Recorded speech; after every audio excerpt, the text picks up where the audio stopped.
ويعلمكم ما لم تكونوا تعلمون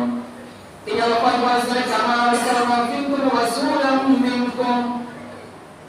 আমি তোমাদের কল্যাণের জন্য তোমাদের মধ্য থেকে একজন মহামানবকে আমি তোমাদের জন্য তৈরি করেছি সৃষ্টি করেছি তোমাদের ভিতরে প্রেরণ করেছি তার কাজ কি তোমরা শুনে রাখো ইয়াতলু আলাইকুম আয়াতিনা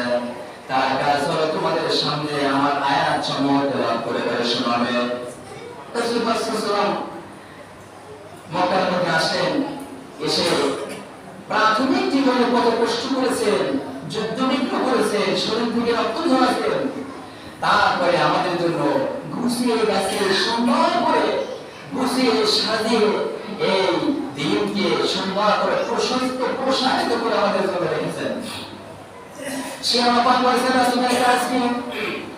সে রাসূলের কাজ হলো ইয়াতলু আলাইকুম আয়াতিনা তোমাদের সামনে আমার রাসূল আয়াত সমূহ তেলাওয়াত করবে ইয়াতলু আলাইকুম আয়াতিনা ওয়া ইউযাক্কিকুম ওয়া ইউআল্লিমুকুমুল কিতাবা ওয়াল হিকমাতা ওয়া ইউযাক্কিকুম তোমাদেরকে পরিশুদ্ধ করবে